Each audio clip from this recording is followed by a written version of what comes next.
Hey everybody, KMO here. I'm going to respond to feedback, and I'm going to talk about the coronavirus first so I can put it in the title and milk it for some views. Yesterday I did a video basically saying we live pretty safe lives, even those of us who are living, in the precariat in terms of finances. In terms of actual physical danger, we don't really run that many risks, and the things we do that are the most dangerous, we're really blasé about. We don't even think about the danger. And I'm talking about stuff relating to automobiles for the most part. But there could be upsides that come from people freaking out. Here's the thing I keep leading up to and then forgetting to mention.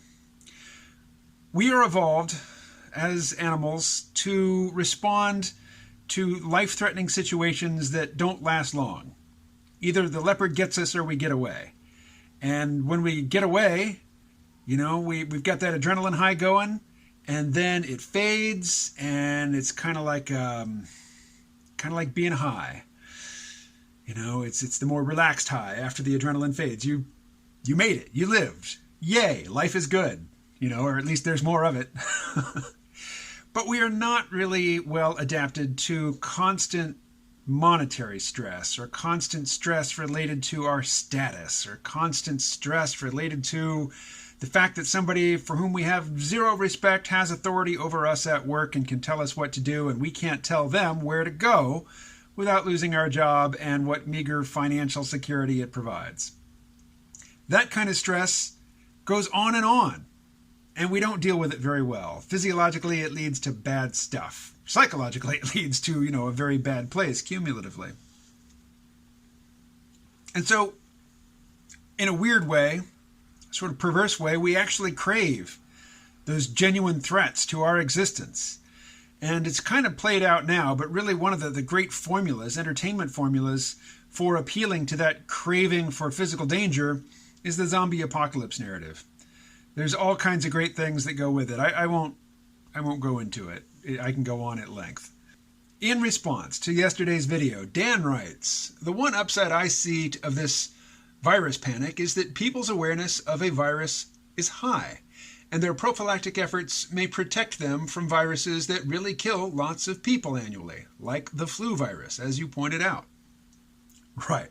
So to this end, today, one, I've ordered some nitrate gloves from Amazon. Two, as I mentioned in yesterday's video, I live in a very public building. There is a bank in the basement of my building. I said it was one of four. I'm recounted in my head now. It's one of three in town. A lot of people come to this bank every day. And it's also got a drive-through, which, that reduces somewhat the number of people entering my building every day. But every day, when I leave the building and I come back, I grip that same handle that so many other people have gripped as they open the door to my building. And my building is in the same parking lot as the medical center, and a lot of people consolidate trips. They go to the medical center, and then they come over here to the bank, and they touch the same stuff that I touch. So, one, I've disinfected my doorway and all the door handles in my place. Much needed, long put off, cleaned the bathroom, all the surfaces in the bathroom that I touch regularly that were looking pretty gross and required a fair amount of scrubbing to get the soap scum off the sink in particular. But also I have been making an effort to be conscious of how often I touch my face. And when I feel a little itch in my face, and maybe listening right now to me talking about the sensation in your skin of a little niggling itch, particularly in places where hair grows or on your nose, you might feel that urge to reach up and just scratch it. Give it a little stimulation, and then as that feeling fades, the itch fades with it.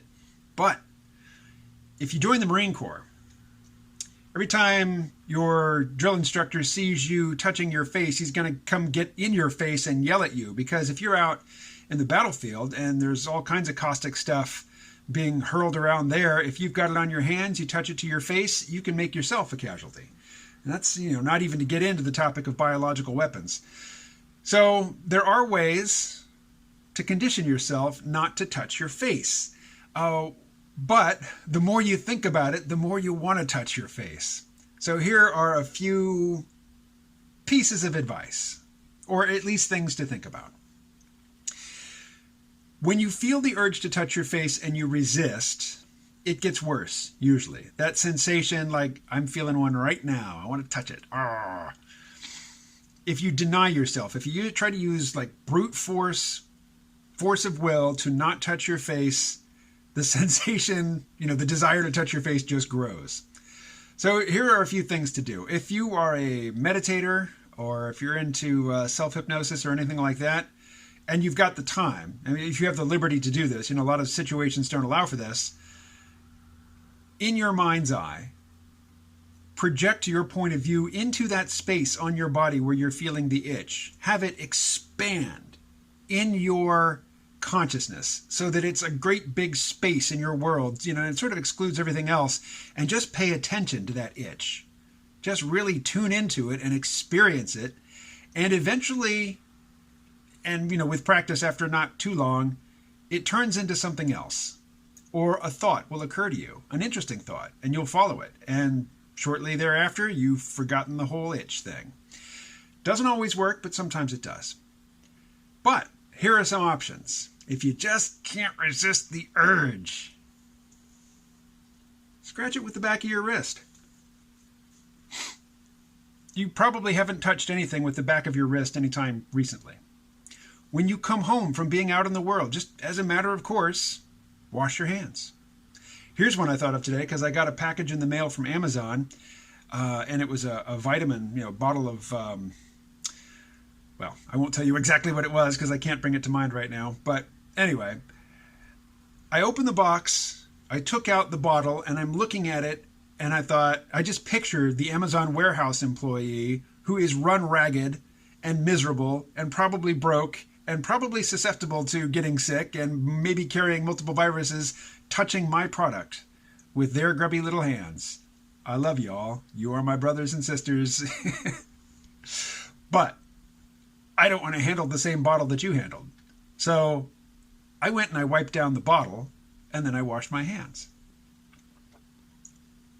Have you ever had this experience where, like, you get poked somewhere on your body and you feel a corresponding intense sensation someplace else? Like maybe you've pinched your earlobe and you feel it in your big toe. Well, if you're feeling an itch in your face and you don't want to touch your face, imagine what part of your body might correspond to that part of your face and try scratching that. And, if you go to touch your face, just keep going up. Scratch your head. But then, if you have dandruff like me, after you've done all that head scratching, enough of that. Other comments. Lezek commented about my growing forehead. It isn't actually growing. I'm 51. I think I have reached my full height, including the height of my forehead. But if you recall, last year I shaved my head. And then as the hair grew back, I tried to, train it to fall forward and do kind of a Caesar thing and cover part of my forehead, which made my forehead look not quite so big. But on days when, I'm here in front of the camera and my hair is just sticking straight up, that's for two reasons. One, when I was much, much younger, like in my late teens, early 20s, I had a mullet and my hair was just ready to stand up, and it learned to stand up and during that time, and it's been doing it ever since. For decades, I've had to tell barbers, and hairstylists, leave it longer on top than you think you should, because if you don't, if you cut it short, it's going to stand straight up. Well, when you see it standing straight up, and this is not as bad as it gets, it means I didn't shower that day. And as I mentioned in yesterday's video, I'm a bit of a recluse, so there are more days when I don't shower than days when I do. I did shower today, and I did put some stuff in my hair and try to get it to fall over, and, well, this is about as good as it gets. So, if I do a video tomorrow and it's, you'll know. I'll have the Thufir Hawat, is that how his name's pronounced? Anyway, Paul Atreides' childhood mentat. His eyebrows from David Lynch's film transplanted onto my scalp and poofed, as Lezek said. Lezek also said, out of my head, Too bad you're far away. We'd be good friends, despite you being a leftist/socialist, from what I can discern. Well, this is, everybody who's ever identified as a libertarian has had this experience. Just in describing what you think to people in general, left-wingers will think you're a right-winger, and right-wingers will think you're a left-winger. So it goes. I'm one of those leftist/socialists who's voted for libertarian candidates for president of the United States for decades. I'm that kind of socialist. And then just to carry on the Dune references. As to your Fremen fro, this fro, more of a Fremen do. There's not a bit of kink in the hair on my head. As to your Fremen fro, it's like a Thufir Hawat eyebrow was transplanted onto your Maui head and grown as a singular spectacular hairpiece, watered with melange by the Shadowt Mapes herself, and straightened out with an iron and blown by the desert winds of Shai Hulud. Cheers from jihad-prone Poland. Excellent wordsmithing, my friend from a far nation. Ed, who yesterday asked me, in response to a video on Star Trek Picard, what about coronavirus? What about, what was that other thing that was happening? Still is happening, actually. Impeachment, right. Turns out Ed wasn't kidding. Really thought that those topics needed to be commented on. And I'm glad. Ed and I are going to talk tomorrow about a variety of topics. That will be on the Sea Realm Vault podcast. Resurgum75 said, you should watch this, then perhaps review your perspective. So what he linked to was a video by Serpent ZA, or ZA, who is half of the ADV China crew, and he was talking about basically just how shitty the Chinese Communist Party is, and no arguments there. Still, I think it's just where I am in my life. I am going to default to resisting calls for panic, because I think for the most part they are self-serving and not really helpful. And hey, I watched the video. I can't say it's changed my mind a whole lot, but it has deepened my conviction that I really like listening to Serpent ZA and his lovely South African accent. And Kevin, ever the faithful commenter on my podcasts, wrote, wow, what a helpful review of Star Trek Picard. I'm very glad you posted your thoughts. Last time I wrote about Star Trek Picard here, I said I would pony up the money to subscribe, and I haven't yet, but I think I will soon. Well, I'm definitely not saying that you should give money to CBS All Access. I will say that I am enjoying Star Trek Picard, and there are voices that I listen to, or I used to listen to, and again, I'll mention some names. Doomcock. I said Nerdrotic. I don't listen to Nerdrotic that much. The name I was looking for and not coming up with was Midnight's Edge. I like some of their behind-the-scenes reporting, but yeah, if you are determined in advance not to like Picard, there's plenty of nits to pick. There are plenty of things that you can point to and blow up in your mind and say, this is what Star Trek Picard is, and I don't like it. Well, if that's your brand and there's lots of people counting on you to articulate that point of view, go for it. But as somebody who, in general, likes the message and the content that you create, I am deliberately avoiding any videos by people who I can count on to shit on Star Trek Picard, because, as I say, I realize there are, the show has its shortcomings, but did you ever watch Star Trek The Next Generation? It was replete with shortcomings, and yet we all love it. So, if that's your brand, if that's your jam, hate on it, but I'm liking it, and I don't want to not like it, so I'm not watching your explanations as to why I shouldn't like it. Kevin continues, I trust you know the famous story of why the original series slave girls were dark green. Actually, I don't. Or if I've heard it, I don't remember. If not, look it up. Okay? I will, or I will form the intention to look it up anyway. I think Herb Solo is the one who tells it, about the Film Developing Lab. In my humble opinion, Star Wars Rise of Skywalker wasn't horrible. Well, that is a low bar.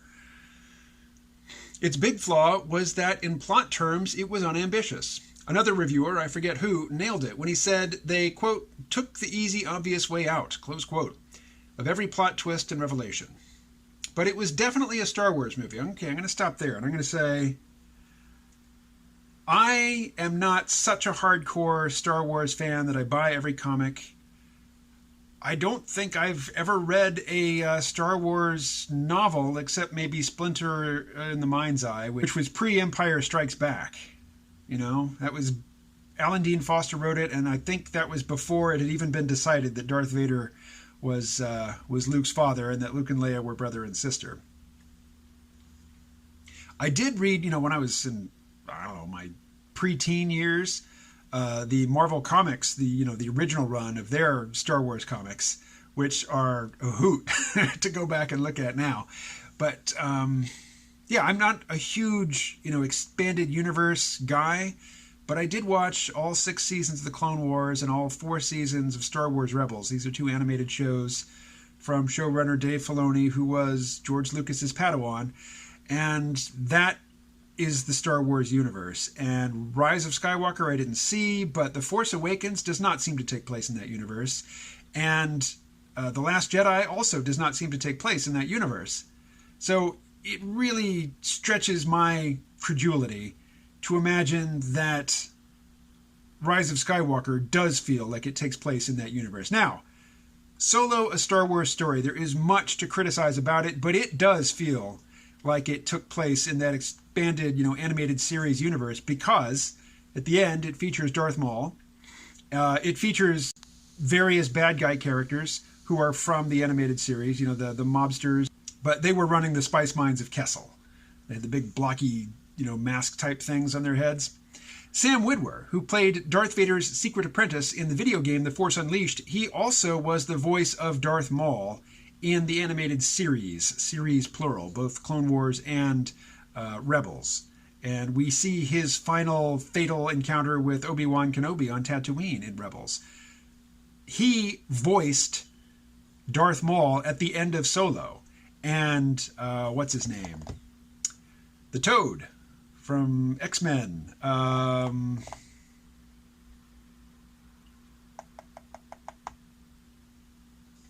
Ray Park. Ray Park, as Darth Maul, he was the body of Darth Maul in The Phantom Menace, and he was dubbed by some other actor. And he is the body of Darth Maul at the end of Solo, voice provided by Sam Witwer. And, I was kind of liking Solo up until that moment. And in that moment, when they explicitly tied Solo to the animated series and all the world building that they had done in those 2 series, I was like, yeah. So, really, you're telling me that Rise of Skywalker feels like it takes place in that fully realized, fully fleshed out and built out Dave Filoni Star Wars universe? Color me skeptical. And Kevin finishes off with, if you're ever really jonesing to spend another 2 hours inside the canon Star Wars universe, it'll be worth paying a couple of bucks to rent. Well, here's the thing.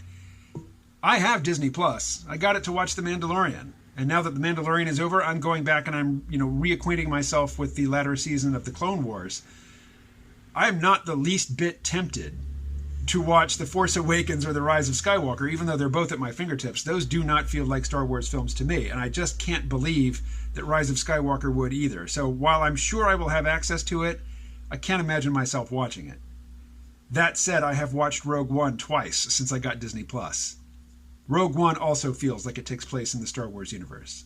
And even though nobody has ever asked me this question, I never want to hear the voice of Ahsoka Tano that isn't provided by Ashley Eckstein. Now, I would love to see Rosario Dawson if Ahsoka had to appear like in The Mandalorian. Rosario Dawson is the right build and the right ethnicity in her features and the right age to play Ahsoka Tano. I would love to see that. But I would want Ashley Eckstein to overdub, Rosario Dawson's dialogue. Again, I know nobody asked my opinion on that topic, but there it is. And while there are more comments I could read, I'm going to stop here because this video is at 23 minutes and it's going to take hours to upload to YouTube and tie up my phone that whole time. So thanks for watching. If you have questions you would like me to answer, post them in the comments below or hit me up on Twitter, and I'll talk to you later. Stay well.